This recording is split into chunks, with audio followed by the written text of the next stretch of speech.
Welcome to On the Couch, the podcast where real conversations meet real change.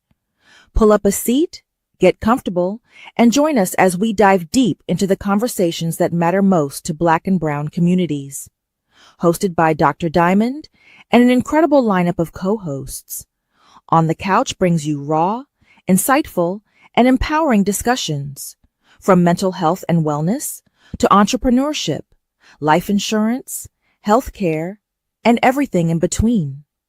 Our mission is simple: to educate, uplift, and create space for conversations that need to be heard. Whether you're here for practical advice, motivation, or just a dose of inspiration, you've come to the right place. So sit back, relax, and let's talk about the things that shape our lives, our futures, and our communities. This is On the Couch, where we keep it real, keep it relevant, and keep it moving. Let's get started.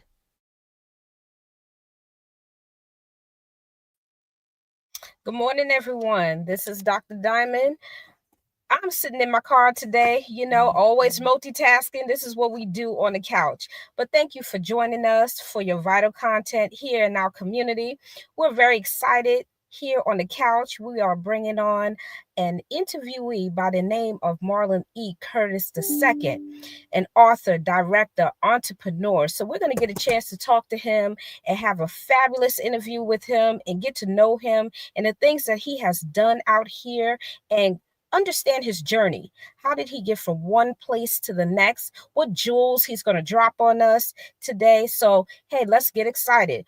Before we do that, I got to bring on my fabulous co-host. We got two missing. Anika, she has work to do out there in the community, and Keith Hall. But I got Miss Toya and Mark Lee waiting in the wings. So let me bring them on. Good morning to you two. How you two doing? Mark, how's it going in NC out there?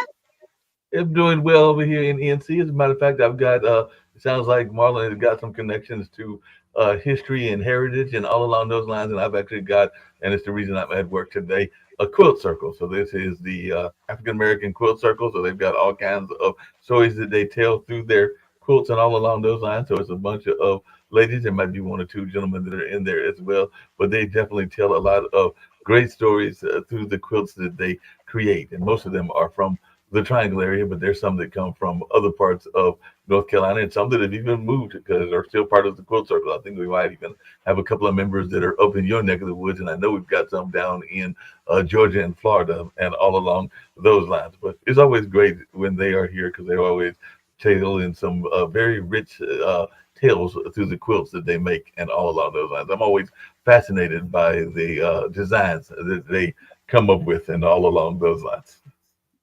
Awesome. Good morning, everybody. Good morning, Toya. How are you? How's everything going with you? I'm blessed. This is chapter 48, unfolded yesterday, and just really just a sense of peace. That's just where I'm at. And I'm a go-getter and I like to get out, but now I'm like, I think I need to spend some more time on me. So I'm just blessed to be here on this Saturday and to see all these beautiful people and get ready for our innovative hosts. And I just know we got a treat for our folks today. Yes, we do. We definitely have a treat for our folks today. And, that's our job, is to educate our community at large. If we're not doing that, how do we learn? It takes special people to recognize that there is a world outside of us that's bigger than us. And we also have to understand, what is our assignment? Is our assignment to just sit around, do nothing, don't get involved? Well, if we're sitting on this platform, we agreed that we're going to get involved. And the way to get involved is to educate and to speak to the people. So this is what we're doing. And that's why we are sitting here on this couch today. So again, I'm very excited. What'd you say, Mark? I was going to say, y'all will find this interesting because I was teasing a friend of mine. They are actually in the space of Indian music, meaning from India and all along those lines, and have a group called Project Mastana and all along those lines. So I was teasing them because, still being in that 60 space and having hit the birthday back in July 1st and turned that big 63. I was teasing about not having a queen in the life at the moment and everything. So I was putting that on a Facebook post, and they wrote something back that I think y'all will find interesting, because they said that's a very interesting quest that many are on, meaning that many are, even whatever their age are, whether they're 48 or 68 or whatever, looking for their queens and or kings. And it feels, and this is what they wrote, and I think that even our guests might find this interesting. It feels to me like the times that we are in allow things to happen at any age. For me, I sometimes find myself feeling that it was too late for fill in the blank, and I'm better getting the fence, meaning like the picket fence that we all hear about, and all along those lines. And I'm maybe the best things I can do is preserve my health, so I'm ready for the good things to come. So then they were telling me that it was just good to hear from me, and they are pursuing their musical career still, and all along those lines. But it was just interesting, that notion of health, because I know we've talked about it here before, and making sure that you are aligned in whatever that alignment is, whether that's emotional, mental, physical, and everything else along those lines. So, like I said, that is a text that I got from Miss Shaw earlier today. So I just thought I'd share that with y'all, because it aligns with the conversation we're probably going to have today, and all along Yeah, those. optimistic. Hey, what's for us will find us and stay. Exactly. You're on mute, Dr. Diamond. Yep. I'm sorry. I just saw it pop down too. It even told me I'm on mute.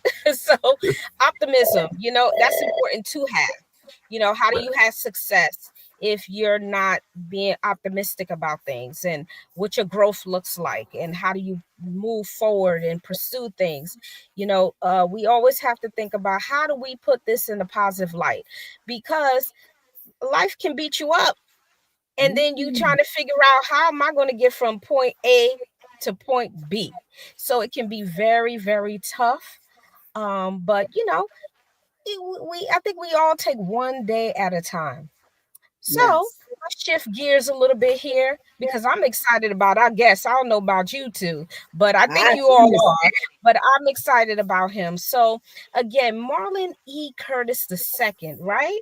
So I got a chance to really get this bio and understand who he is. I'm like very excited to even learn more about him.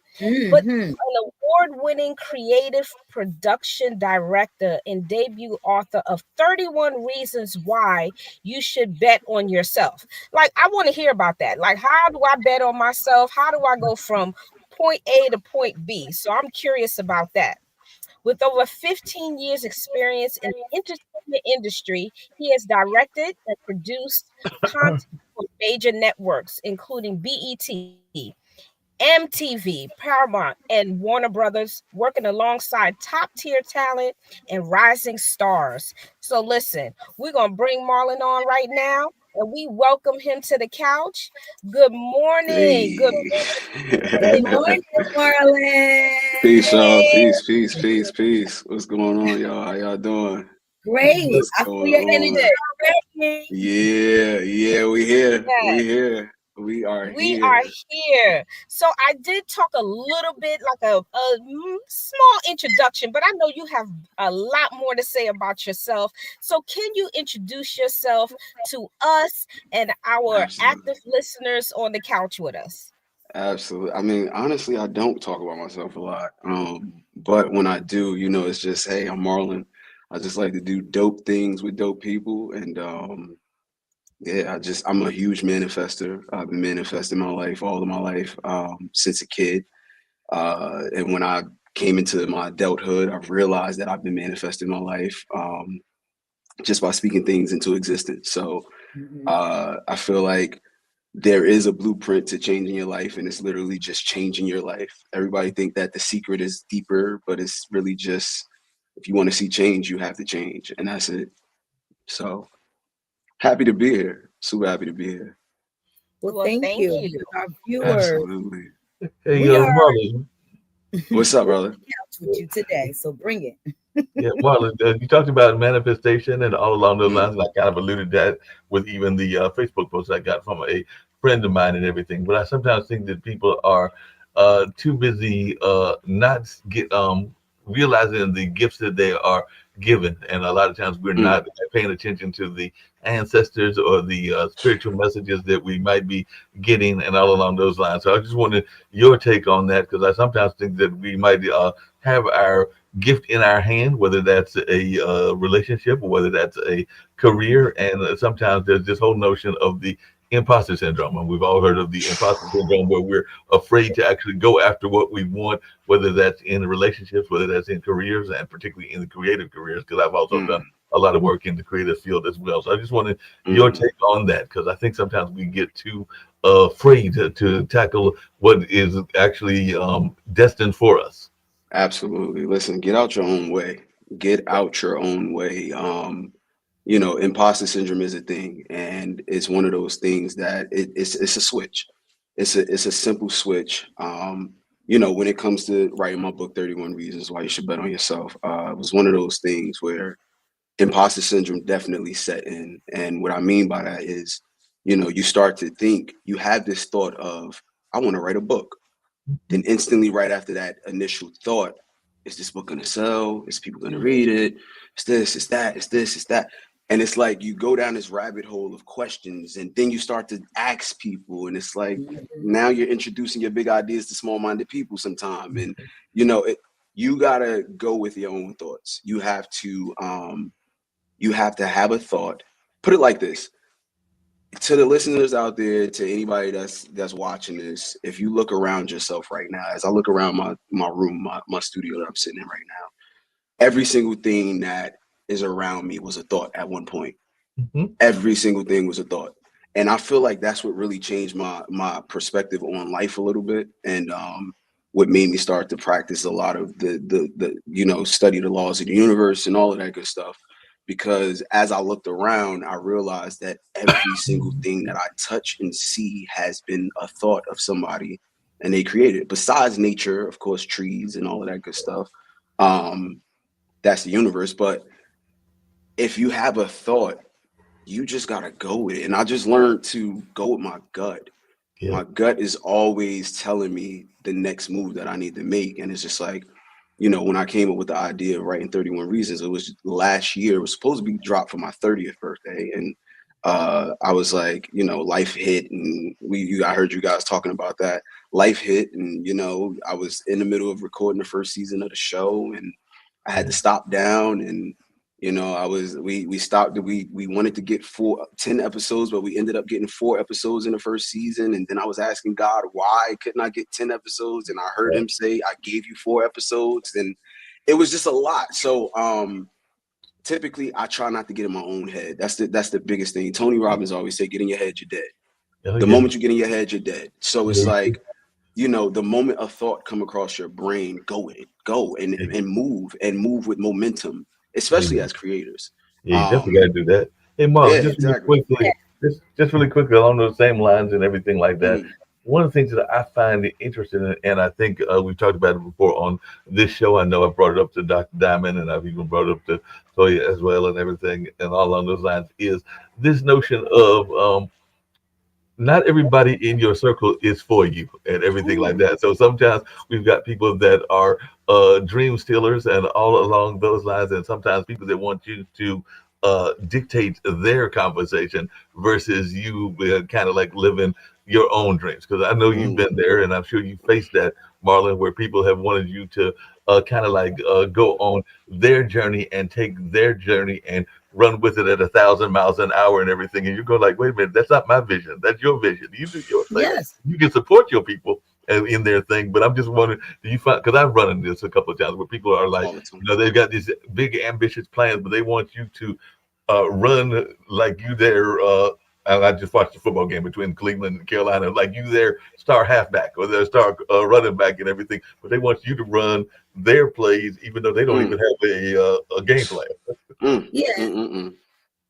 Obviously, that's what it is. For me, I'm sitting here listening. I'm taking everything. I'm learning to listen more. Because sometimes when I'm passionate about something, you can feel my energy. Then I look to someone and I'm like, okay, I'm pouring out and I get this. So then did not know what to do. So now what I'm learning to do is read off the energy.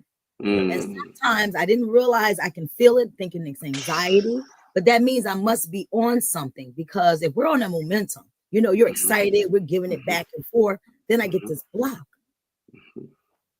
So, and as you said, sometimes our spirit, I'm trying to learn to listen to the ancestors, as Mark likes to say, my conscience. So what I do now is put my hand on my chest. And if, for the viewers, when I do this, it kind of brings me back. Whereas if I'm a therapist by trade, I'm giving these tools, I'm not using them. So thank you, Marlon, for giving me a different way to look at that. Of course. I'm on a team, but everyone is not buying in. I just had a strategic plan meeting at work. The staff have to buy in. The folks, the constituents we serve need to buy in. I need to put that back into my own life. I'm hearing this. So now this is like day 3 that I'm hearing it. So now I'm going to take this in and actually execute. So Marlon, you have executed, and thank you for giving us that little. Of course. Yes. Of course. And I feel like when you touch your heart too, just going to that, touching your heart is basically getting your brain and your heart in coherence.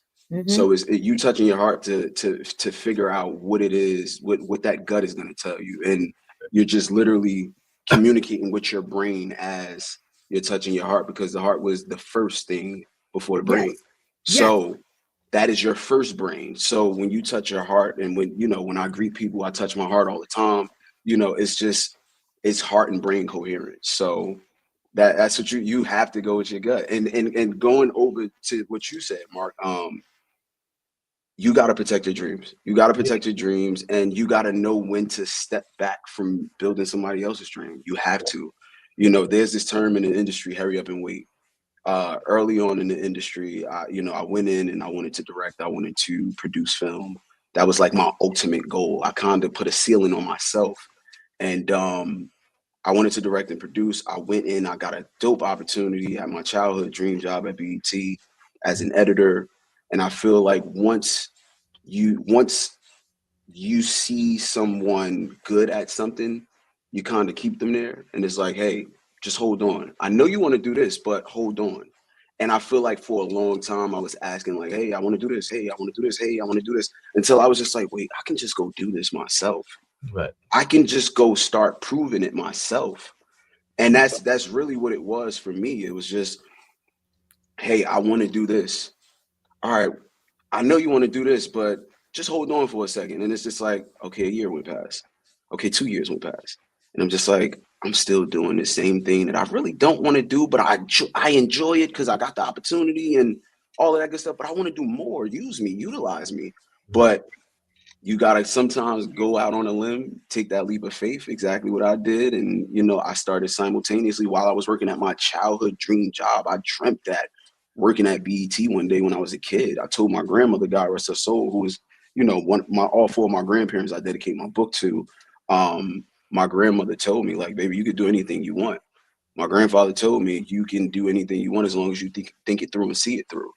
And, I was just like, go back to your roots. Think it through, sit down, go meditate. And like you said, so with listening, go into the silence, listen. Something messed my head up recently. I was looking at I look at a lot of motivational videos early in the morning in my yogi hours, and it really truly messed me up. It said, in order to listen, you got to be silent, and in order to be silent, you have to listen. And the biggest thing that stood out to me is the fact that listen and silent is the same exact word. It's just spelled differently. And I was just like, wait, hold on. And it like blew me out the water. It blew me out the water. And it made me realize why we go into the silence and meditation, why we sit down and just be still. Stillness is key, is always key. Stillness is Key is a great book by Ryan Holiday, by the way. But stillness is key because you find answers. Every single time I go into a meditation with a question, I come out with an answer, more than likely. So it's going back to the roots, it's listening to the ancestors, it's just knowing that you're powerful, knowing that you're a God, knowing that you're a universe yourself. So that's really what it is. I heard recently from KRS-One, who's super tapped in, and I'm quite sure we all know about KRS-One. Had a pleasure to meet him. He said the only gun you need is God, the universe, and nature. That's the only gun you need. God, the universe, and nature to get you through life. And when you understand it on a deeper level for the people, it may go over a lot of people's heads right now, but If you just understand God, if you understand what the universe is, and if you understand nature, it will get you through life. So that's the only gun you need in life. Yes. So yeah, That's You deep think and about, everything. and if you think about when you go, for folks that are spiritual, your pastor or your religious leader, whoever you worship with, they'll say that if the grand architect takes care of the animals, why should we worry? So I've been testing that a little bit. And thank you, Marlon, for that reminder, because if they can get up, do whatever, and it's a circle of life. So as things are, you have the hawk. If you ever watch a hawk, and they'll go around, they'll look at the prey. They don't really strike. Sometimes they're wounded or something like that. Just pay attention to nature. And I think that when we're officially tapped in, we'll see how it is. And I love Avatar. There's a new movie coming out. Yeah. And just looking at that meeting, you're tapped in to the mother. Just think about that. If you're tapped in and you understand and you just follow the simpleness of that, we calm ourselves in meditation, secret place. I have a secret place. Does everyone here have a secret place where they meditate? And you know, we all got a place that we That's go my off. chair right there. That Yeah. chair is for meditation only. That's it. only meditation and everything. Hey, Yeah. Marlon, just really quickly along those same lines and everything, I watched and I'm sure he's probably a mentor and somebody that you admire as well. We share the same last name, even though we're not related. But I was watching a documentary on Spike Lee, and everything like that. I love New York and everything. And it was a documentary about him looking for his lineage and his history and everything. I don't know if you saw that piece. I think it No, was I haven't. years ago and everything, but you should definitely go and check it out because it turns Okay. out that his grandmother, um, he had asked his grandmother, I think it was his grandmother, what he should name his character when he did his first movie, and we all know that was the right thing and everything like that. And she's like, well, you used to have this crazy cousin named Mars, and it turns out that crazy cousin was actually his great grandfather or something like that, great great grandfather, and that was actually his name, and that was when he was a slave and everything like that. So he went and found that out, and he actually went to the land and everything, and even kind of to this notion that we don't always understand the greatness. Because what did he call his studio? 40 acres and a mule, and it turns out that one of his ancestors, after they got freed from slavery, they didn't get 40 acres; they got 80 acres. Abundance. That's what that is. Yeah, that's abundance. That's what that is. That's abundance right there. It's just it's as we were talking before we came on live, you know, it's about detaching, the law of detachment. You know, putting out there to the universe that, hey, I want to do this, or hey, I've done this. It's already done. It's just I have to walk through the door and see it in 3D reality. If you can see it in your mind, you can see it in reality. And that's something that I had to really learn. And after hearing so many people say it, I've heard Steve Harvey say it, I've heard Jim Carrey said, I've heard Kobe Bryant said, I've heard so many people say, I visualize. And I'm like, yo, what is this visualization? Like, what do you like? And unbeknownst to me, I've been doing it all my life. Oh yeah. But once you sit down and, like I said, go into the silence and listen and be silent, it's just about seeing those images, seeing where you want your life to be. And eventually you'll walk through that door and is like it'll come to you. The universe has a way of, once you put it out there, it'll move out your way and bring everything to you. And I've honestly done some incredible things that I sometimes question myself, like, hey, how did you do this? How did you get all these people together to build the show that I'm building right now on the Set Podcast? And I'm just like, one, it was God, it was the universe, and then it's this vessel, whoever this is right here, Marlon. It's me, I guess. So it's just like, you know, putting it out there and detaching from the result. Forget how it's gonna happen. Just know it's gonna happen. And that's the thing. I expect it. I expect things to happen a certain way when I go about doing it. And that's just it. And like I said, I walk through the door and I'm just like, wait, I just did what I just planned like 5 years ago, or I just did what I said 15 years ago. I just did. And it takes time, of course, but as long as you put it out there, detach from it, energy flows where attention goes. As long as you put your energy into the right place, you'll manifest anything in your life. Agreed. Someone told me something. Question too. Absolutely. Okay. I want to say something really quick, April, and Dr. Diamond, in reference to distractions. And you just basically said that. And I feel that we all probably vision something, you know, they call it foreshadowing or anything along those lines. But did you ever notice that when you allow the distractions to come in, you're off your task? I look at it as a Absolutely. rider getting out, Absolutely. coming through school. Oh, I want to go to college, right? Mhm. You go away from the distractions. I'm visual. Then what happens is once you ignore the distraction, you're still on your path. So as you get older, it's like, well, wait a minute. If I'm going forward and I just made a right, and then when I get back to the right road, I'm going straight.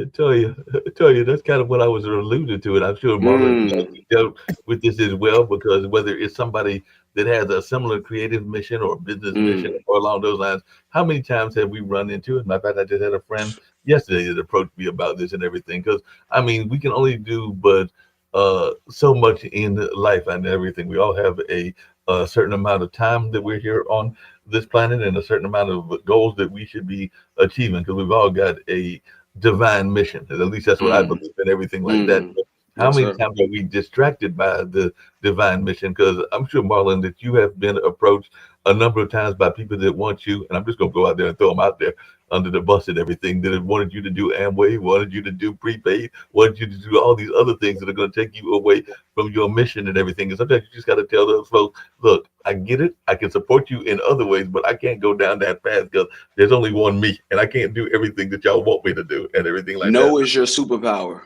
Right. No is your superpower. And it's an understatement, but no, the word no, a lot of us can't say it. And Right. I've honestly come to terms with that in the last few years. Like I'm constantly practicing what I preach. I kind of overextend myself a lot, but sometimes you gotta say no. You gotta say no, especially if you know it's not in alignment with what you're trying to do or the vision that you see. So you But in have that to same line, and I know Dr. Diamond's got a question she wants to ask uh, you as well and everything, but part of that no is also this notion, and we've all heard it, we've all talked about it, we've even talked about it on this show before and mm, everything. How many times are we too busy trying to be, and I'm just going to go ahead and put it out there, and I'm going to use a curse word, damn people pleasers? Because there's too many of we try to people please it all along those lines.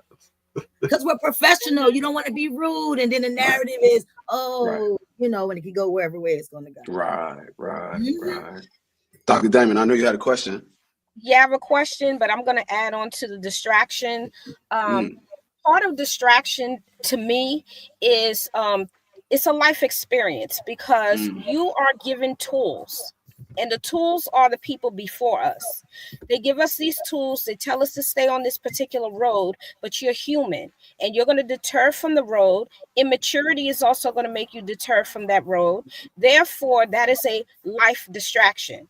What mm, brings you back is maturity, and bring mhm, you back to your goal, bring you back to what grounds you. So mm, when Marlon was talking earlier about what grounds him and what brings him to these spaces that he had to learn to come back to, he already had the tools. He just had to that's it. connect them back to That's it. himself, That is it. and that's how we are as just people of this earth. And I'm talking about earth people, us, the brown Mhm, people. We mhm, connect to the earth, and we know how to come back to it when we're distracted. So I just mhm, find that's how I see it, that it's an experience. Life is mm, full of experiences. It's just what you absolutely. do with it and how you Absolutely. Thank get back you. on the road.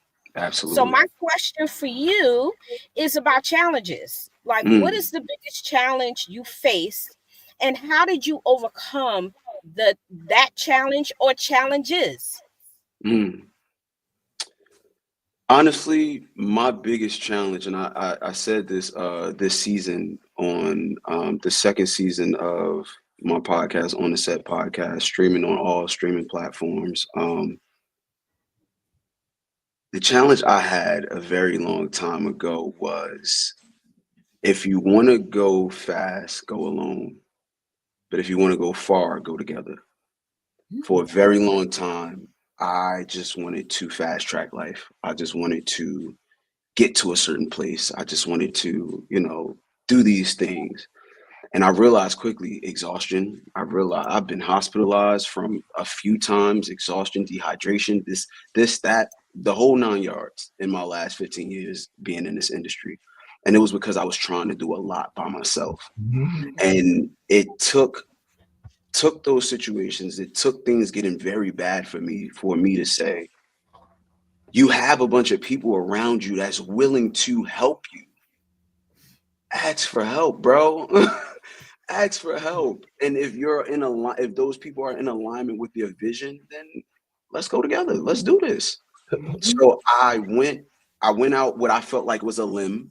The team that I was helping build over at the film festival, everybody was like, "Yo, what are you doing on the off season of the festival?" And I was like, "I'm trying to build this podcast, and yeah, I just got this big vision and this big goal, and I'm Delulu. I'm super Delulu. So I'm like, hey, I got this big vision and this goal, and I want to shed the spotlight on all of entertainment. Anybody that's in entertainment, I want to bring them in front of the camera. If you work behind the scenes, this is your chance to come in front of the camera and inspire the world. And Right. I've been able to, along my journey, and in my short span of being in this industry, I've met so many people that's inspired me, Mhm. and I'm just like, yo, why the world don't know your story? I mean, forget me. I know I have a story, but we all have a story. Okay, let Oh, me create this platform that can tell everybody's story. yeah. Okay, you're a director, you're a producer, you're a gaffer, you're an electrician. We usually hear from the typical people in the industry, the directors, the main actors, and all that stuff. But there's a list of people in that credits that never get to talk on camera that Mhm. are passionate about what they do. So it's like let's shed the spotlight on them and give them their flowers while they're still here.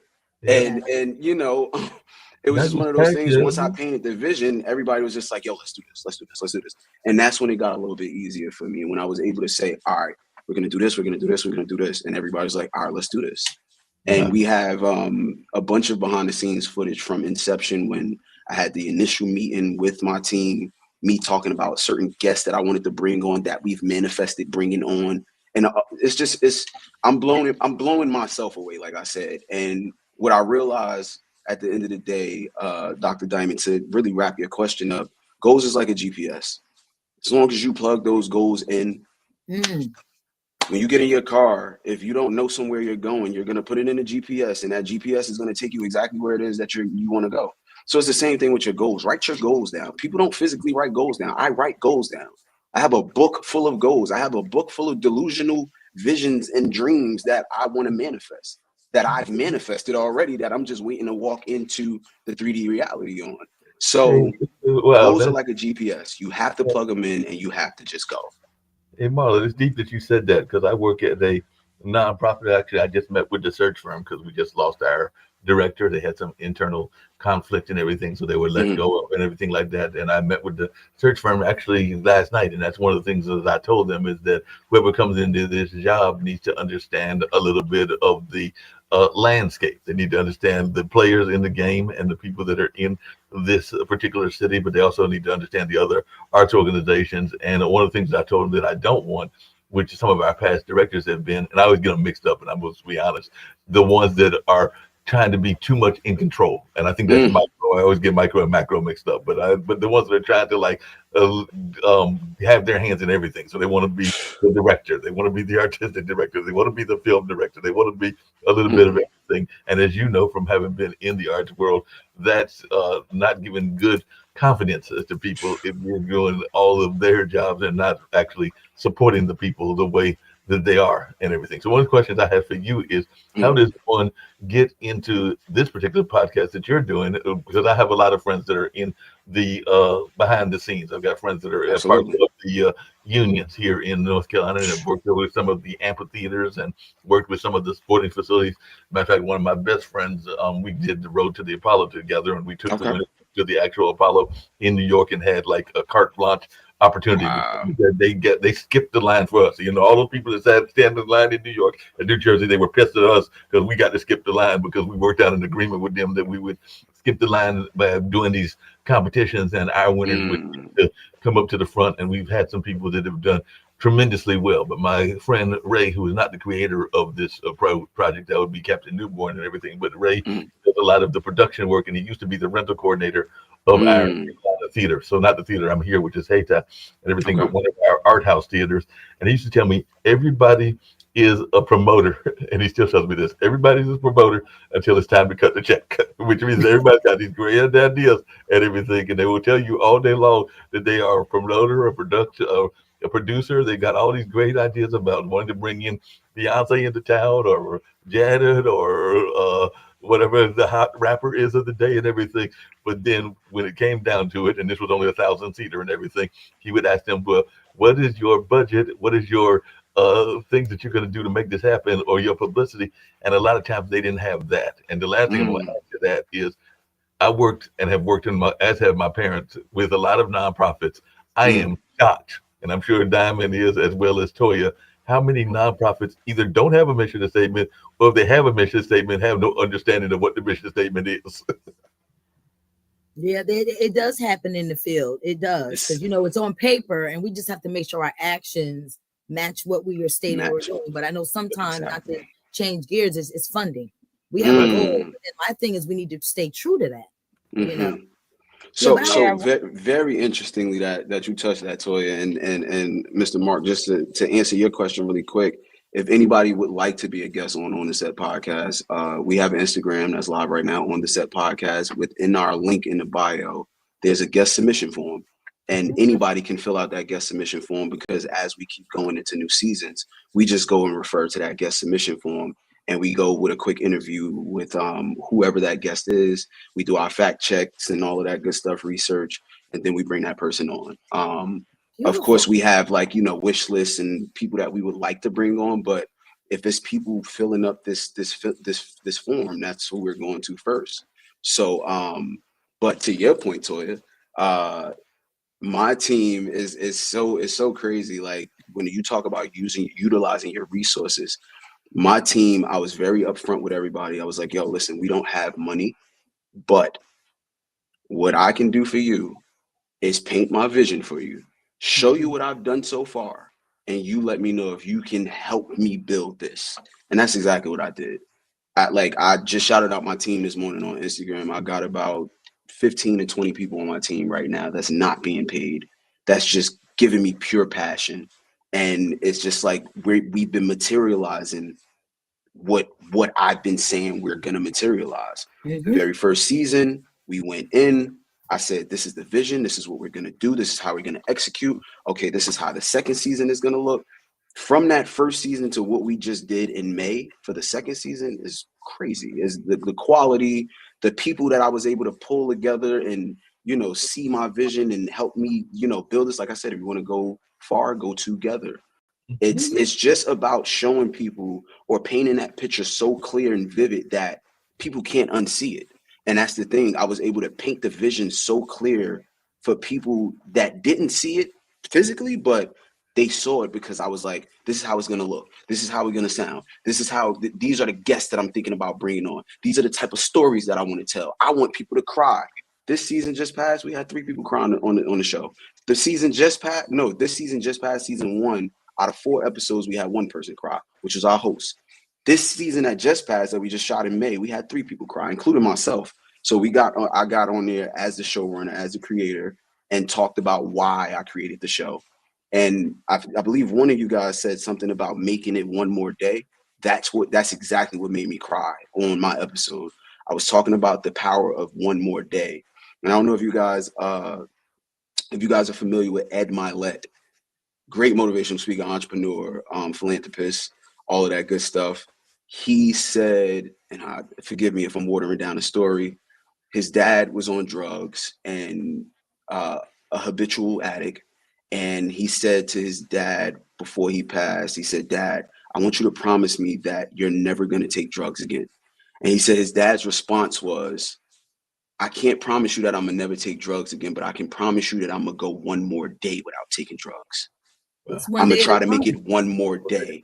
And I broke down. I didn't realize that it hit me so hard, but I was just like, that's been my life. Just making it one more day.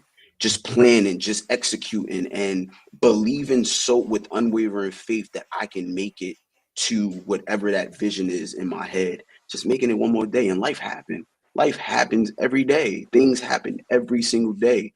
But it's about your reaction to it. Are you going to give energy to it in a negative way or in a positive way? Or are you going to just say, okay, the universe is doing this right now. What am I learning in this situation? Right. What is the universe trying to teach me in this situation? Okay, I need to pivot. Okay, I need to learn this. Okay, let me take a step back. it's just about being able to keep your calm through it all, regrounding yourself and saying, hey, all right, God, what are you trying to tell me? All right, universe, what are you trying to tell me? What move do you want me to make next? And like I said, energy flows where attention goes. So if you give it negative energy, it's negative outcome. Like attract like, the law of attraction. You put out negative energy is just going to feel like it's rippling into your life.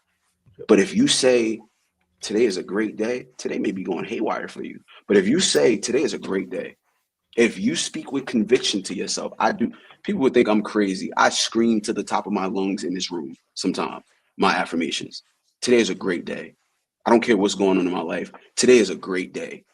Today is going to be a great day. Today is a great day. I have no problems. I don't want anything. Everything wants me. Like, just speaking those affirmations is just like, and when you speak positivity over your life, watch how you talk to yourself. Watch your habitual thoughts. You have to make sure that it's all positivity up here. Negative will creep in, but it's just, you got to keep the positive going. You have to, because listen, you're going to be fighting your quote unquote demons all the time, but you have to just have a positive outlook on life. And if you have that positive outlook on life, life will be great. And that's just it. Yes. And we're conditioned. And that's where the issue is. I feel that when I'm manifesting, I'm getting close. That's when all the things come. So thank you, Marlon, for, putting that out there to our listeners. I think we all go through that. It's just having the wisdom to know the difference. I know we spoke of the serenity prayer. God, grant me the serenity to accept the things that I cannot change, the courage to change the things I can, and the wisdom to know the difference. And as you said, you love quotes. That's one of the ones that I use. Be still enough, because I feel that when we're close, because we're vessels. I think about, if I'm not mistaken, Romans was written when Joel was incarcerated, right? Just think about that. We're historians of our day. So I always say, it's 2025. If they open up a vessel, what's going to be inside? They may see on the couch. They may see what you have going on, 31 laws. We have to get into your book because I know time is of the essence. But just think about that. When you are close to something, that's when everything you're getting rocky. And then that's when your faith for the spiritual folks out there is the size of a mustard seed. And I think that when I'm looking at it as an optimistic person, what am I going to do? And just to kind of go on that, you said, you know what? You're a movement by yourself, right, Marlon? But when you have your team, you're a force. I believe that. Thank you, Fabulous. We're a force together, but sometimes we as individuals, the black and brown or whomever, it's not a competition. If you have a common goal, let's work together. But I know we got to get into that book, right? Yes. Speaking of tag team, I'm a tag team out for a second because I got to support my granddaughter in her endeavors. So I have Dean Geronimo joining us. So he's going to join you all, and he's going to take over. And Marlon, well, he only going to take over for a moment. I'm not going to keep him. We got here's your former co-host. Surprise guest today. Hey, you know what I'm saying? From NJ to NC, I'm with my right hand man, Mark Lee. It's one more time. How you doing, ladies and gentlemen? Hey, bro. Yes, sir. What's up? Doing good. I'm missing your introduction that you used to give, from North Carolina to New Jersey. I've been missing that introduction. We got to get him back going again and everything. Marlon, you don't know this, before I teamed up with his wife and everything, and Toya, I did a show for a number of years with the Dean. We actually teamed up with a friend of ours and all along those lines. So we've actually got to get it back going. Because we got straight talk with Dean and Mark and everything like that. So we got to get some other episodes taped in the near future, because we've been on hiatus for a while and everything. But one of the things that I was going to ask you just really quickly is, I had the pleasure of interviewing, and she was a part of the black and brown culture. She was actually one of those folks from the European culture and everything. But this lady, Nancy Frecky, wrote a book. And I interviewed her last Wednesday on my show that I do for Pod TV called The Online Dinner Party. Says, God says you can trust me, supernatural encounters. Because this woman says that she's been to heaven twice and all along those lines, because she's had those near-death experiences. And one of the things she talked about was, and it went so deep, I was just amazed with the story she told, is she saw this beautiful rainbow. And, sometimes you don't realize the signals that you are being sent, whether it's from the ancestors or from God above and everything. So she basically said, I see this rainbow, but I'm not sure it's my rainbow because I guess everybody this is her rainbow. Could you send me another rainbow? So God sent her, I think she said not two, but three rainbows, as if to say, you gonna doubt me? I'm gonna show you who is really the one in charge. And the same thing she said about one time she was driving and literally looked up in the sky and saw. And I don't know how you would handle this, but I would be a little bit startled. She saw the word God spelled out among the clouds and everything, and she said she wasn't the only one that saw it because I think they were on the West Coast, and other people that were driving saw that as well. So I just wanted your take on these spiritual and ancestral messages that we get. I get a lot of those. I get a lot of those, and I ask for signs all the time. And I'm very attentive to the things that come up, whether it can be so small, it can be super big. The messages that come. It can be me asking God to give me a sign, and then I turn around and see a certain book that I need to read. It can be me going downstairs and looking at my dog and getting a certain sign, or going outside the door and seeing a certain color car riding past. It's little signs like that that we have to be open and receptive to. You know, I asked, I was doing an affirmation a few weeks ago, and literally I said, show me a sign afterwards. And a person that I haven't spoken to in years hit me up that I was supposed to start hitting up maybe 6, 7, 8 months ago. That person hit me up and I was just like, wait, what? This is crazy. This is nuts. And I'm just like, thank you, God. But it's just like, wow, like if you ask, you shall receive. And that's just what it is. And you know, it's one of those things where if you don't take note or take heed to it, a different sign to come. And it's just like God in the universe has a way of showing you all day long, this is what you need to do, or your gut is telling you this, go over there. Okay, make this right, make this left. Oh, somebody stopped in front of you. Okay, look left. Oh, wow, I just, for the first time, I've seen this. Or so I'm always just like super attentive and aware of my surroundings and the things that's going on. Or if I see a certain word, or if I see a certain number, I catch the divine numbers all day long. 1111, 111, 222, 333, 444, 555. I catch those numbers all day long. And it's just like, when I look at the time, I'm like, oh, wow, this is crazy. Wow, this is crazy. So I tend to lean into those signs. I definitely don't get scared by them. I used to, like, wow, this is weird, but I don't look at it like it's weird now. It's divine. It's divine alignment. You're talking to folks and they're on the same wavelength. I call it now floors. I said, this is my floor. I want a penthouse. You know, you have eagles and crows. Someone has said to me, are you an eagle or a crow? I had to meditate on that. I said, well, I think I'm an eagle. But what do eagles do? They'll look, they'll come back, they'll circle back. But as individuals, sometimes we want to go for the gusto and we can't do that. And everything is in order. And now that I say, okay, my steps are ordered, I'm important. I am somebody. And I'm glad that you said, Marlon, about those affirmations. We have to say that because we get knocked off our swivel. So my question is, why am I getting knocked off my swivel? Oh, yeah, there's someone I see someone here. You must believe. Massachusetts. You must believe. Hello, we have Sister Brenda.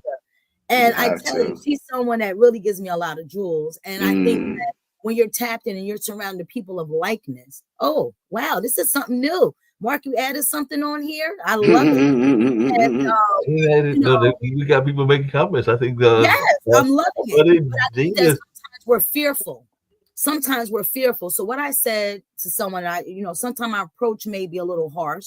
I said, you know what? When I'm talking to people that are like-minded, I don't have conflicts. When I'm speaking to someone who's not on my floor, that's when we bump heads. Why are we bumping heads? It's not about disagreeing. It's agreeing to disagree and understanding a different perspective. How are we going to grow? We hear iron sharpens iron. Guess what? Your iron is sharpened brighter than mine. How can I get with you? But at times people are not honest. Speaking of iron sharpening iron, that was actually one of Marlon's relatives, and I'm a big person, like you said, about ancestral and relative connection. So you put that up again, Dean, because I wanted to read this message from his. It looks like it might have been his aunt and everything along those lines. Okay. So it says, Marlon, you are educated to the people. They just don't know how much you know about life of today. Nephew, you always was a positive child of life. That's why God showed you the way. You was a special child of life from the I parents that you appreciate came that, from. Auntie. I remember when your mother said your grandmother started you to bring your future out to the people and keep on going on and on. Love I'm you. telling I you. see number 30, if Auntie Latifa Balil or Bilal and everything like that. So I'm a big person about that connection to ancestors and even those Hmm. brothers. I'm not gonna lie. I'm 63, and my aunt, who is in her 80s, yesterday she turned 80 back last year or Mm. year and everything, dropped off some food to her nephew because she knows that her nephew don't always get the food that he needs to get from the grocery store, depending too much on DoorDash. So even though I'm 63, my aunt dropped me off some food yesterday. Blessings. I won't go to argue with it when she dropped off a bunch of fruit and a bunch of vegetables and beans and some other stuff that could keep me happy for a while. I was not gonna argue with her along those lines. Hey, just really quickly, and I got to bounce off just for a second, but I'll be back and everything. Marlon, I was just curious. Mm.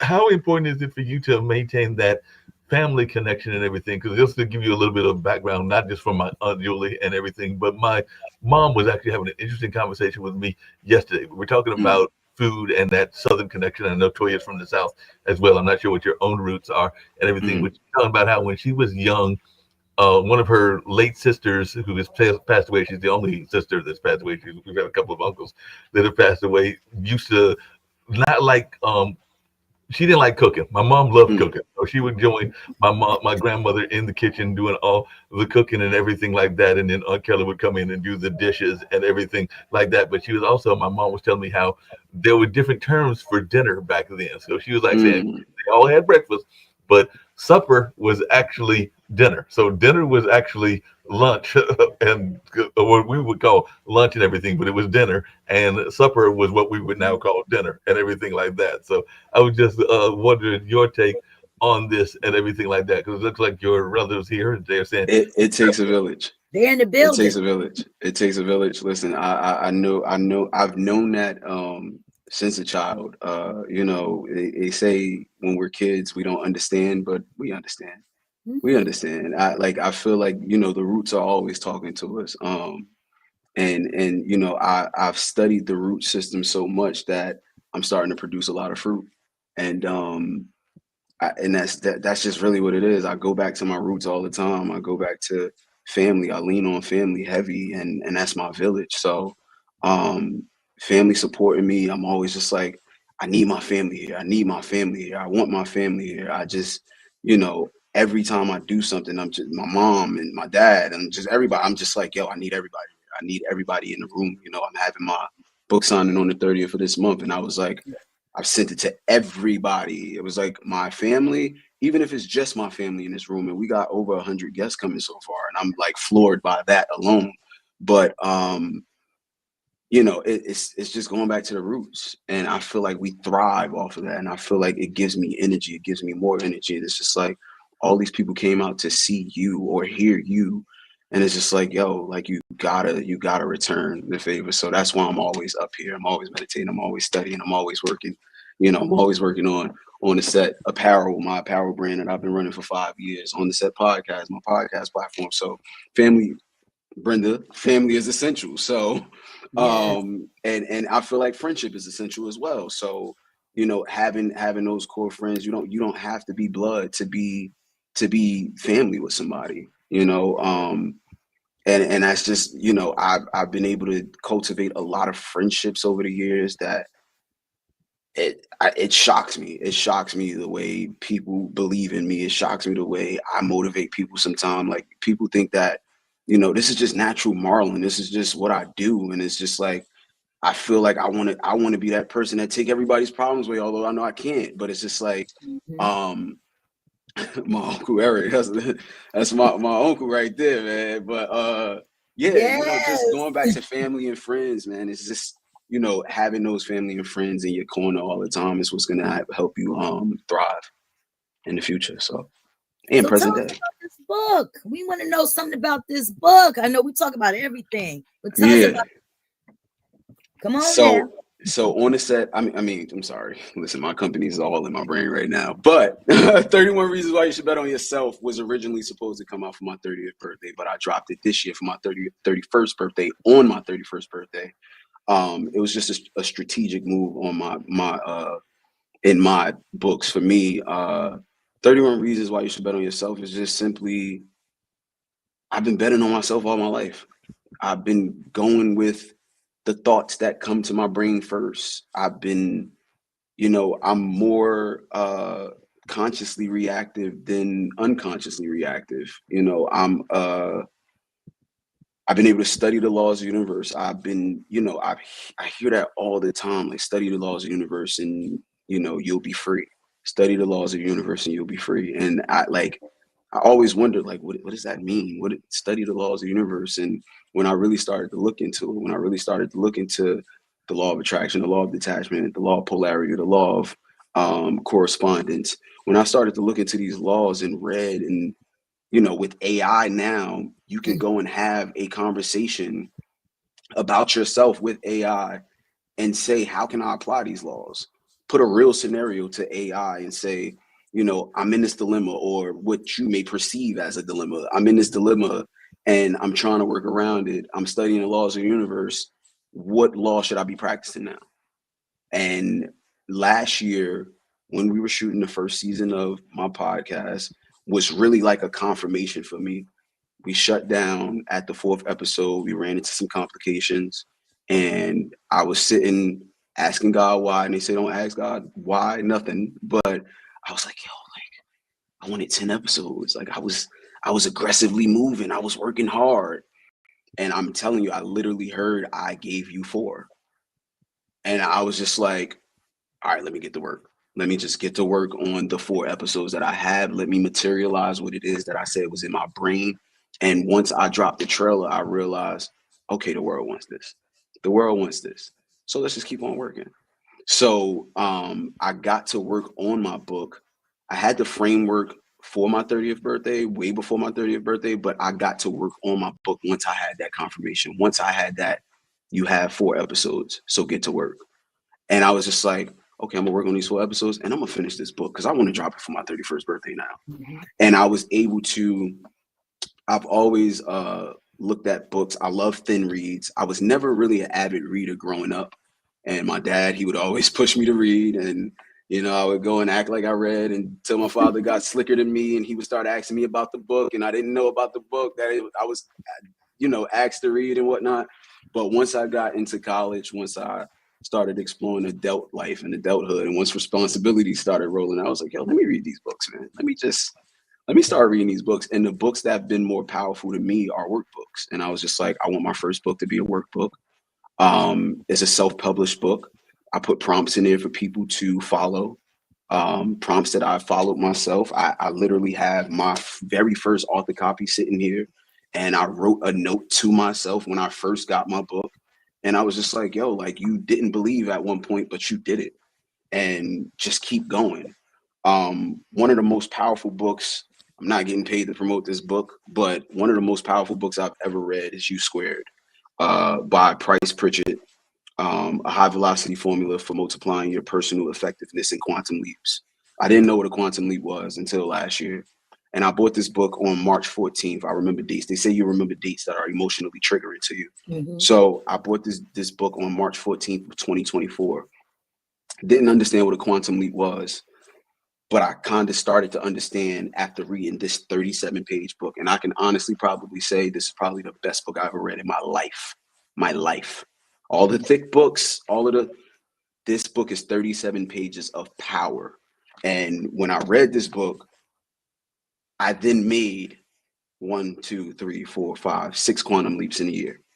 So something that would take time, it just start to happen. That's what I mean by, you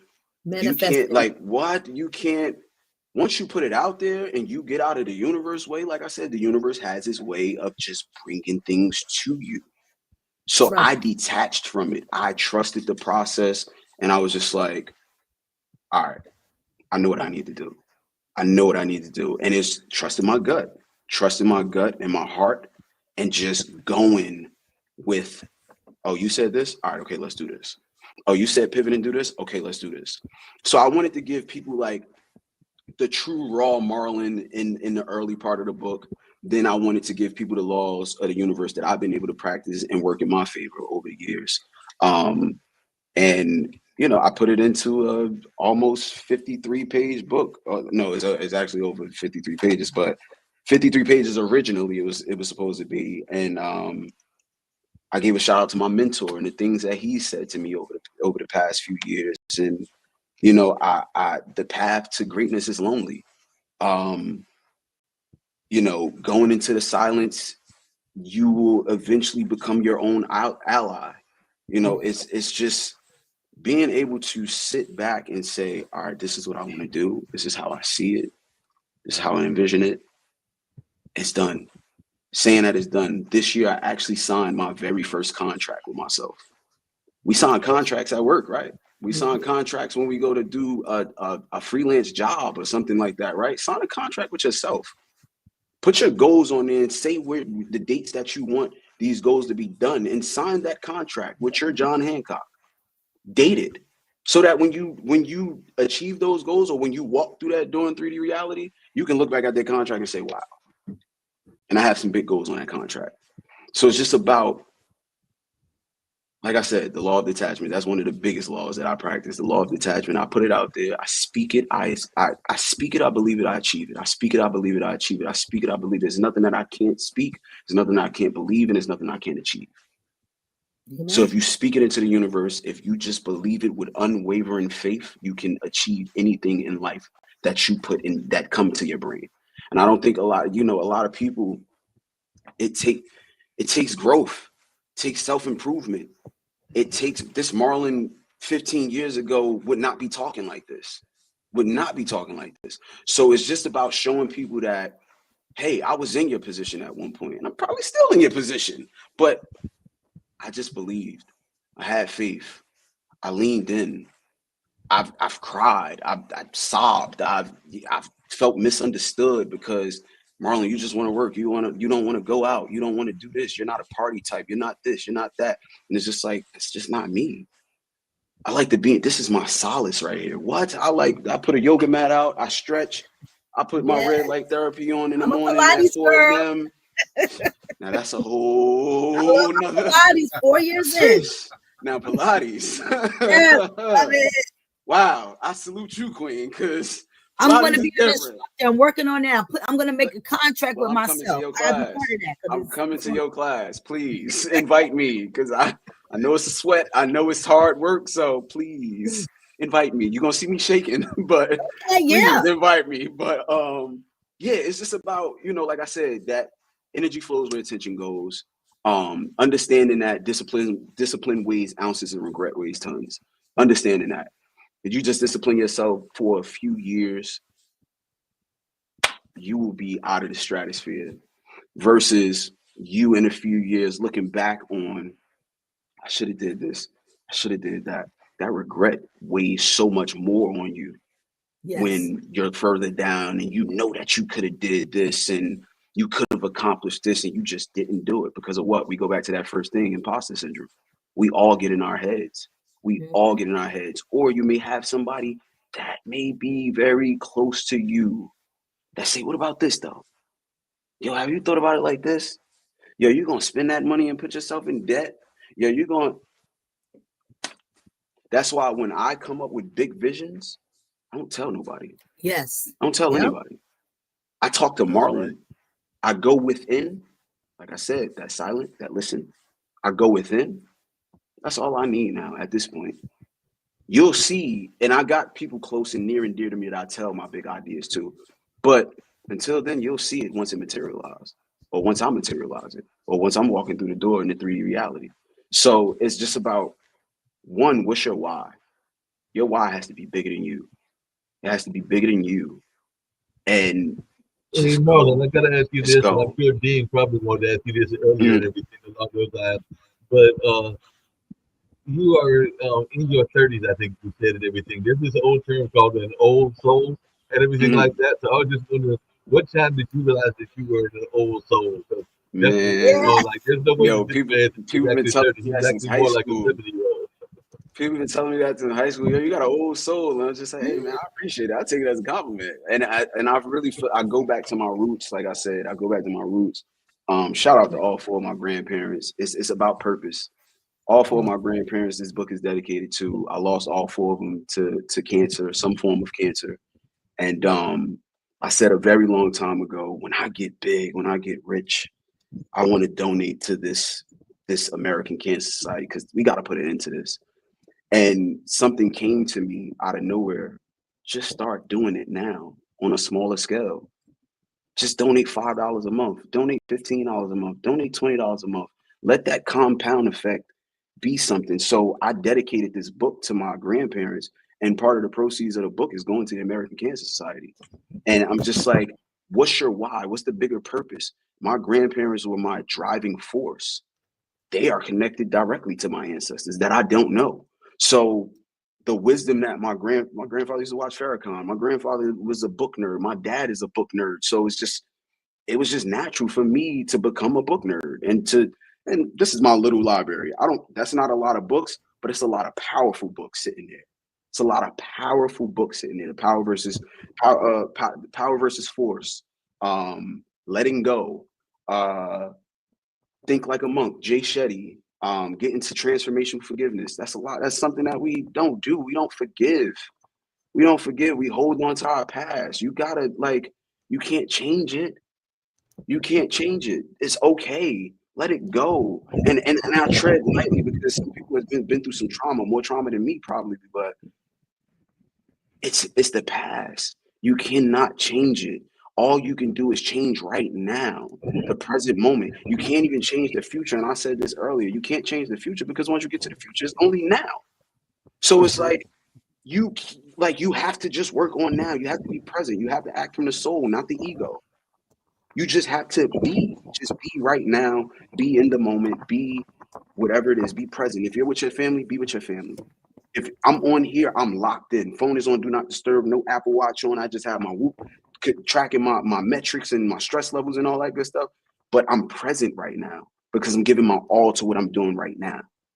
So be present in the moment. Be present in whatever it is that you're doing. And I promise you'll go far. Promise you'll go far. But to that old soul, yeah, I've been getting that since I was a kid, honestly. Just really quickly along those same lines and everything. More important is the library to you. You've alluded to it a couple of times, and you don't know this about me. Dean knows this. I don't even think if Toya knows this as well. But my grandmother actually started the first Black library in Raleigh. She literally knocked on doors in like the 40s or the 50s or something like that, at the time of segregation, in order to raise the money. The library that still exists to this day, the Richard B. Harrison Library. Shout out to my grandmother, Molly Lee. Yeah. So Wow. shout out to her and all along those lines. But she created that and did the whole 9 yards. So it was fascinating that he did that. And even with the Columbia University up in the House neck of the woods at a time of segregation and everything like that. So I was just wondering, how important is the library to you? The library, we said? Yeah. Oh, like I said before, the books give me the wisdom. I don't. In the past few years, I've switched up what I want or what I desire. What I desire ultimately is wisdom. Give me wisdom every day. I don't need money. I don't need nothing but wisdom. Continue to make me wiser every single day. They say, it's a quote by Benjamin Franklin. And I heard this by Joey Badass, so shout him out. Early to bed, early to rise, make a man young, wealthy, and wise. And I typically try to get to bed early, but I'm an early riser. I'm at 4 a.m. some days, sometimes 3:30 a.m. And those are my hours. Those are my sacred hours. I'm up, meditation, visualization, prayer. Shout out to Robin Sharma, the author of 5 a.m. Club. The monk that sold his Ferrari, his MVP hour is meditation, visualization, and prayer. Within an hour, I'm doing all three of those early morning. And that is what make me unstoppable every single day. Meditation, visualization, prayer. I meditate on it. I go into the silence. I be still in the moment. I push every thought away that come to me. Oh, you got a bill, push it away. Oh, you got this, push it away. I got to get my daughter to school. Why are you thinking about this right now? Yes, the distractions. Be present right now and let things come to you naturally, not the thoughts, not what you have to do, not your identity. Just be present right now. Be silent right now. Listen to that ringing noise that you hear when you're actually silent, and you'll get the answers. And then I go into my visualization. I sit down with AI. Like I said, I could teach a lot of people about AI too. With my AI, I said, this is my ideal life. This is what I want my life to be. I put that in AI. AI wrote it out for me. I put it into 11 Labs. 11 Labs did the audio for me. Then I eventually took my own voice, recorded a minute of my voice, and gave it to 11 Labs. It cloned my voice. Now it's reading my visualization every day. So now I'm listening to that right after my meditation every day. I'm listening to where I want my life to be or where my life is already. And I've seen things materializing over the years that I've been doing this.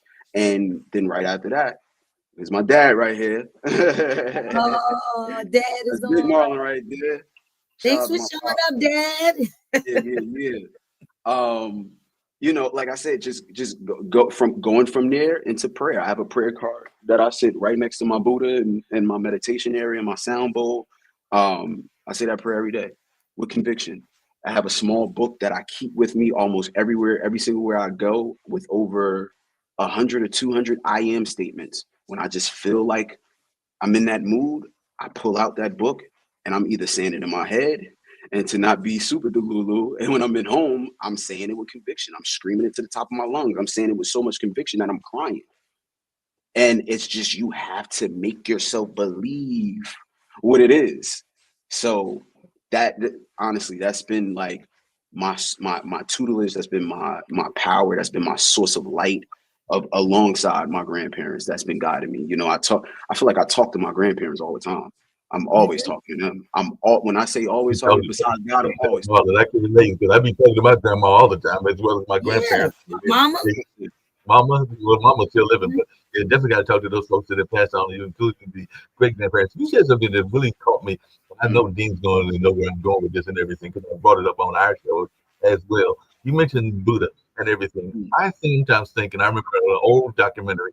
It might have been either Ted Koppel or Peter Jensen, still living. Well, he's going to turn 85 back in June, and everything reminded me because for me and my brother, before my brother had my nephews and everything, to watch this TV special.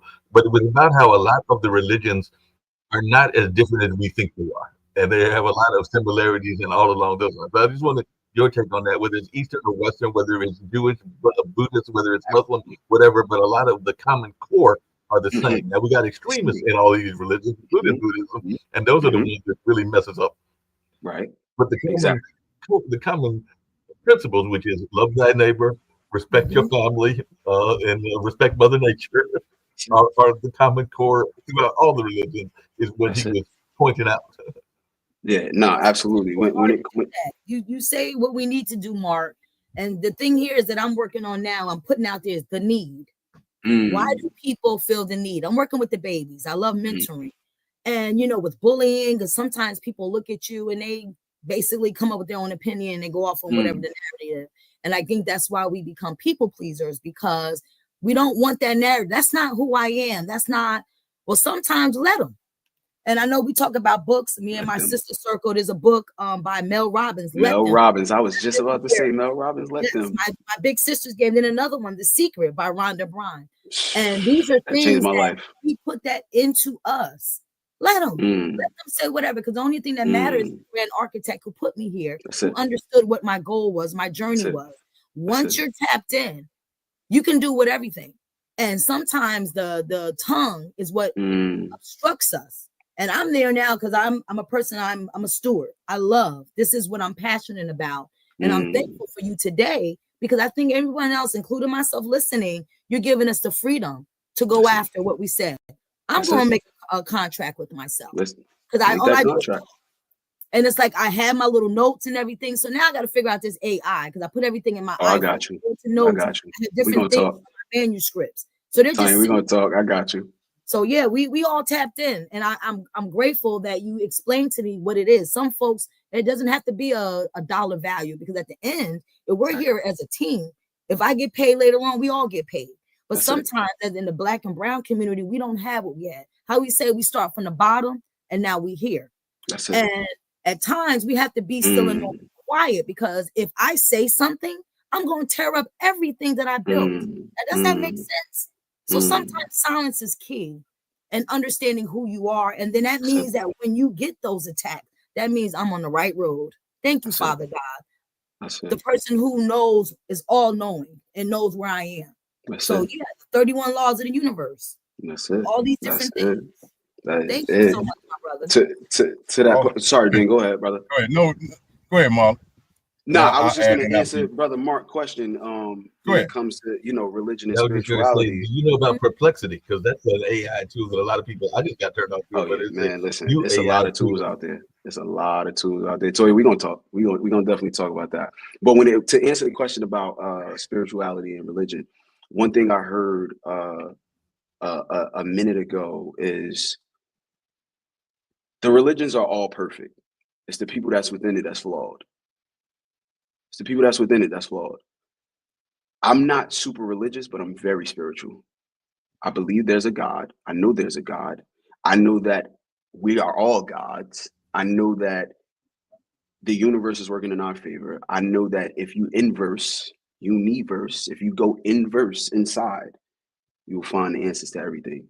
And that's been my strength, honestly. It's just I blow my own mind sometime when I'm just like, I know that I can do this. How? Okay, all right. Let me detach from how. Let me just know that I can do it. And that's just it. It's just knowing. So leaning on the spiritual faith, Buddha's just been, just being at peace with everything, being at peace with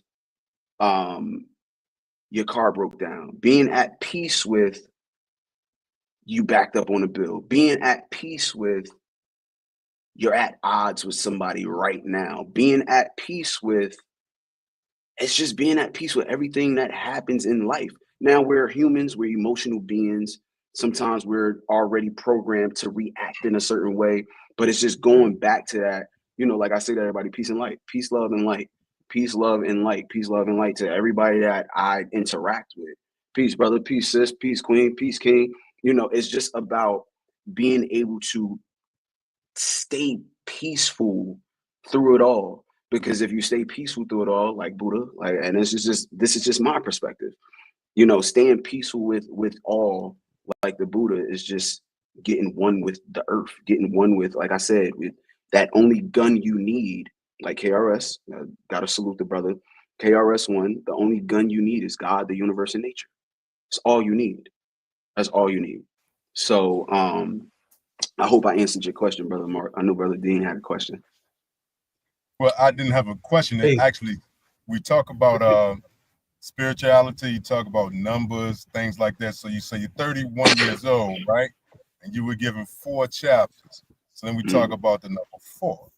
And in many cultures, it represents stability, completeness, and solidity. It's often linked to the 4 elements: earth, air, fire, and water, the 4 seasons, and the 4 directions: north, east, west, and south. In numerology, though, it can represent hard work, discipline, and stability. So when you look at what all you have done, and it didn't get to really get done until the 31st year, 3 and 1 is 4. To get 4 chapters. Sheesh. My brain is just running real quick, but bro, I'm gonna pass it back. Hey, Mark, go ahead and take it back, bro. Yeah, you got some knowledge there. Hey, Marlon, I did have a quick question for you, though. Reverend, thank you, Reverend Pierce. Reverend, with there. I got a quick question though for you, Marlon. One thing, because you're in the art world, you're in the film and TV world, you work with BET and everything like that. I'm not knocking Tyler. I know that some people love Tyler. Sometimes I like some of his work. I don't like all of his work. I'm not overly a fan of Medea, even though some of the Medeas I get along with and everything like that. But I was just wondering your take on us being in control, because we don't have enough gatekeepers in my mind and everything like that, and enough of us not working together. But I don't see why we couldn't have a new Motown or a new Atlanta Renaissance or a new Harlem Renaissance. I just wanted your take on that as to how we can be more in control of our own storylines. Mhm. Put it like this. When I started this on the set enterprise, right, I realized that it was a very huge feat. When I started on the set podcast, I literally asked myself, who am I to start a brand like this that's going to inspire potentially millions, if not billions? Just thinking about that word on the set has been a thing before I was alive on the set. So it's just like I was thinking about it long and hard. And when I came to terms and I was just like, it's because it was just given to me. It was given to me. I'm going to act. That's the thing. Yes, we can build the next Motown, we can build the next Black Wall Street, but we have to have somebody that's courageous enough to do it. I was just courageous enough to go out and say, all right, on the set podcast, on the set apparel, I'm going to put this out there in the world and I'm going to see how the world receive it. And even if they don't receive it, listen, I'm still putting it out there. So it's just about having a tenacious person go after whatever it is that they set out to do. And if you put your energy, if you flow your energy to where your attention is going, you're going to grow whatever that thing is. You're going to be unstoppable with anything that you put your mind to. So, and just understanding that all around, and I have a note with a bunch of quotes that I said I wanted to put out there to you guys. How you do anything is how you do everything. How you do anything is how you do everything. I heard that from my big brother Nehemiah Davis down in the A. How you do anything is how you do everything. And it's just, if you're positive, if you walk in a room and you feel like a light, you will be a light. If you walk in a room and you feel the energy, put it like this. I've been saying for the last few weeks, I recorded myself a few weeks ago talking about my event that's happening on the 30th. And I said it. I see everything. I see the claps. I see the stands. I see the cries. I see everything already. I see it. This is about walking through that door. So how you do anything is how you do everything. And it's just about believing that, I'm powerful. We're all powerful beings.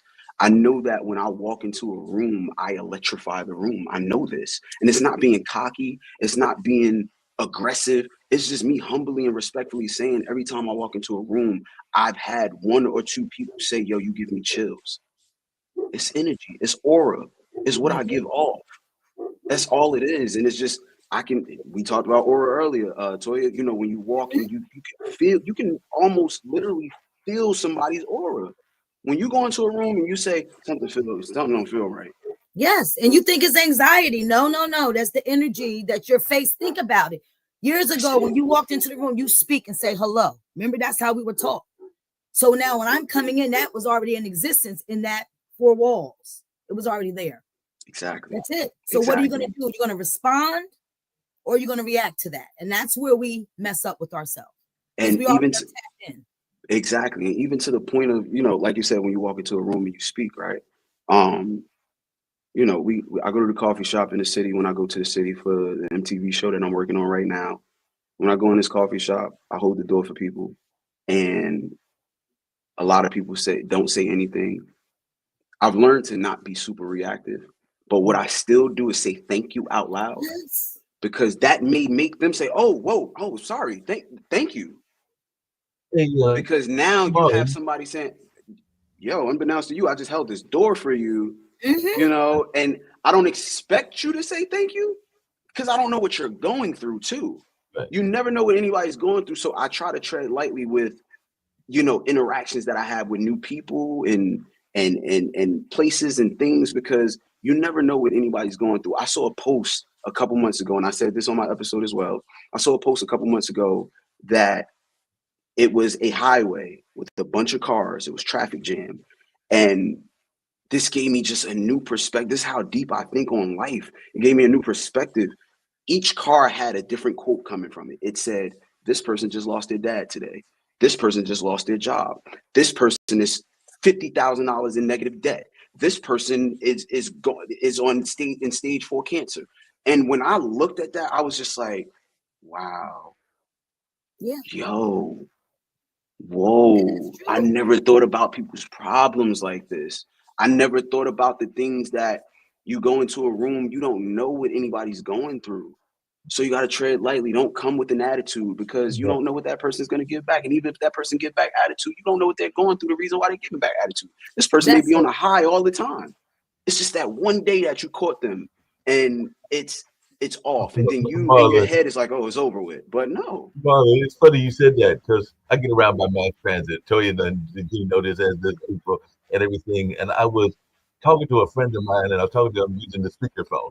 And when I got on the bus, I wasn't really paying attention to the fact that the speakerphone was still on. And she basically called me out, and I started to get a little into myself and get a little feeling about myself. So like, you don't know what this call is important or not. And I started to like go off, but then I was like, I don't know what she was going through, and I'm actually technically breaking the rules. So she's got a legitimate complaint and everything like that. But at the time, I'm going like, wait a minute, what she's jumping down my throat for? It's a simple infraction, but I don't know what she was going through that day. She might have woke up that morning and had a fight with her husband. But thank you for Mark for saying that. My pastor always, he said, we're humans. We're human beings. And if we are really Christians or spiritual folks, why would we treat someone like trash? So I just know sometimes you say hello, and when you get a person's honest reaction, you're like, wow. So what I do, I like numbers. I'll take mental statistics. I'm always doing a pilot or something in my head. And I'm like, wow, based on the responses in the day, just being out in the community, and you look at the percentage, if it's like 50-50 and everyone is looking at that, then we have work to do, because we are all individuals. We all have a purpose in the circle of life. So what are we doing? Are we on the side of positivity or negativity? And that's, I like what you said, Marlon, it's what you put out there. But sometimes it's hard in these streets. It is. It definitely is. Different arenas, but as a mental health professional, Dr. Diamond and I, we work there. And sometimes you don't know what people have seen, heard, witnessed, and observed and experienced. I live like this. I live all like of these things. You don't know what a person. So be Absolutely. kind. Be kind. I live like this. On my worst days, I'm living like somebody on their greatest. My worst days is probably somebody's greatest day. My worst days is probably somebody's greatest day. So you don't know what nobody's going through. Tread lightly. And like I said, we all may fall back into it because we're human. But it's about, and I wrote this in my book, being the victim over the victim mentality. Which one you're going to choose today?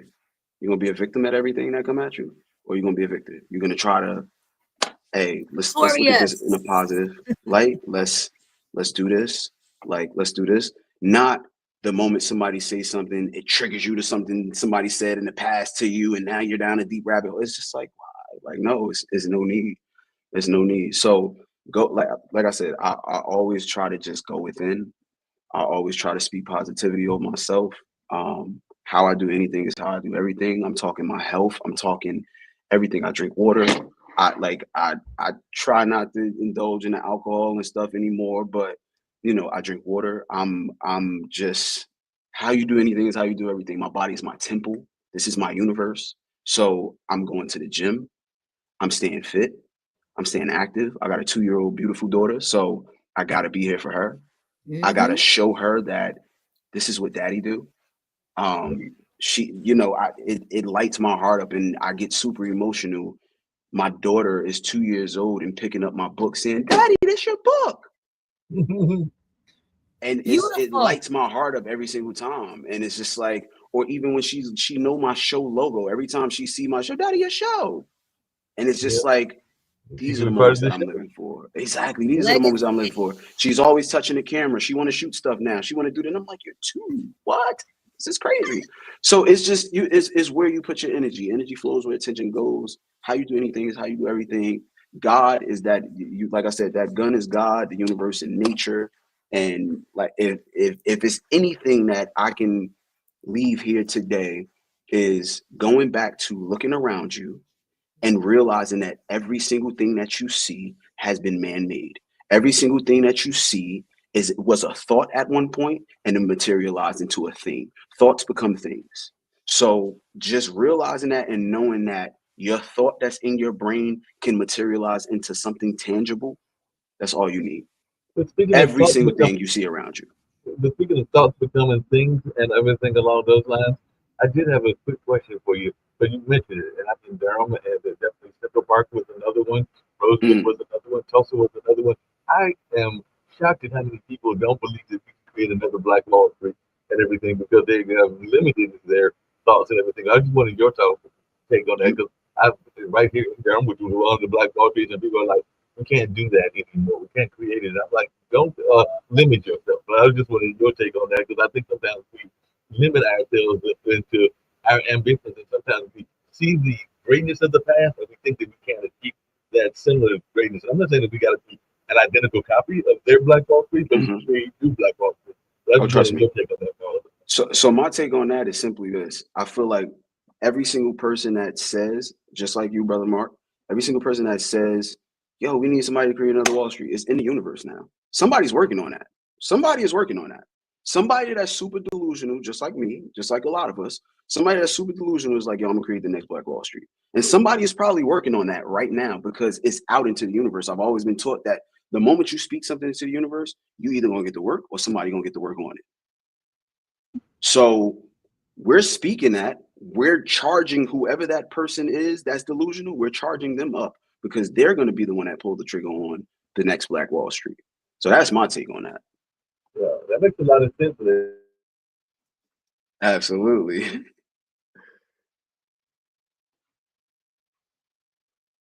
Now, Marlon, I know you have another gig. So we normally, the way we end our show, we just have a takeaway. Okay. So from this experience, I guess we can shoot with you. Yeah. Start with you now. What's your takeaway from today's On the Couch experience? I'm super grateful to be here, guys. Like I said, it's just about being in the present moment. And I just understand discipline weighs ounces, regret weighs tons. Don't be a victim, be the victor of your life. In order for things to change in your life, you have to change. And it as surface level as that may seem, if you truly want things to change, if you are tired of your job, you tired of your boss, leave. Find a new job. If you want to write that book, start writing that book. Because yeah, you're gonna have these thoughts that come in your brain. You're gonna, people are gonna probably get in your brain and this and that and blah blah blah blah blah blah. But it's your thought for a reason. So you need to go with what's in your brain, and that's it. Go with your heart, go with your brain, and that's it. Understand this, like I said before, energy flows where attention goes. All you need is God, that gun, God, the universe and nature, to work with you. And study the laws of the universe and free your mind. That is my last message. Study the laws of the universe to free your mind. And that's it. Thank you. I'll take the next one. And we're going to do ladies first. We're going to do ladies first. Ladies first. Ladies first. Go ahead. I was going to let you close out. But I just wanted to, I'm going to say this while the iron is hot. And I think that Marlon knows what we're talking about. Initially, we were going for the 23rd, but we know that his book signing is on the 30th. Yes. And everything opened up today for a reason. And as time goes on, we will look and understand that we are just vessels. And the grand architect has our existence, our story in his hands. And sometimes we have to sit back and be still and know that, let it play out. And today we heard what this resounding author, a producer. He took time to meet with us on the couch with brown folks like us. There's another girl up there too. So we hope to see you guys on the 30th. We have a link that's out there. We want to see some of those. We have a lot of comments. We know the family's going to be there. We want some of the comments. And as we know that if God brings you to it, as I always say, he will bring you through it. And today was a confirmation of that, of how this young man, and only 31 years old, how he was able to look at the world, what he had, and as an old soul, he executed, and he listened to what his internal clock told him to do, what his spirit told him to do. And we were blessed today. And we hope he comes back to sit with us in the future. Thank you again, Marlon. Thank you so much. Thank you so much. We're gonna Brother have Mark, I think you're on mute, brother. Because the wife is You were a great guest. I thoroughly enjoyed it. It was an amazing show. I thoroughly enjoyed the knowledge that you gave and everything like that. One thing I'm gonna tell you, Marlon, that you don't know is one of the nicknames around here is stuff that you can claim an identity, and I created it for myself. Is on Facebook, you come up with nicknames. So I do a lot of conversations around the culture of North Carolina. So I call myself the culture minister of North Carolina, and they actually made a short documentary over at the Duke Center of Documentary Studies that had that title. I think the filmmaker unfortunately passed away at a relatively young age. I think he might have been in his 20s or 30s, but he did do that documentary that still exists. It was like that whole self-claiming an identity. So definitely that's one of the things that I did. I was like, hey, I'm trying to keep the social ministry going and all of those, that notion of we can create our own, whether it's a Black Wall Street or whether it's a social ministry. So that's kind of like, that's why I wanted to share that with you. Absolutely, brother. I truly appreciate that. Gratitude. Thank you. No problem. And you know what? Jumping in on the couch for Dr. Diamond is her other part, the six-man Dean Geronimo. Thank you, Marlon, for coming to grace the show tonight, this afternoon, I should say, because I'm losing track of time. It's in the afternoon, so appreciate you being here this afternoon with Miss Toya, with my right hand, Mark Lee, with Dr. Diamond. I am the six-man Dean Geronimo. Thank y'all for watching On the Couch with Dr. Diamond. And when y'all come back, you won't see me, but you'll see her. All right? So stay tuned. We appreciate y'all. Thank you, brother. Thank you. Blessings, gratitude. Thanks so much for tuning in to another episode of On the Couch. I hope you enjoyed today's conversation and found it as enlightening and inspiring as I did. Remember, the stories and experiences we share here are just the beginning of a much larger journey. Don't forget to subscribe on YouTube, look for the notification on Facebook, and find us on your favorite podcast platform. Your support helps us keep the conversation going and reach more listeners just like you. Until next time, stay curious, stay kind, and keep the dialogue alive. Peace, love, and tranquility. Take care, and we'll see you on the couch.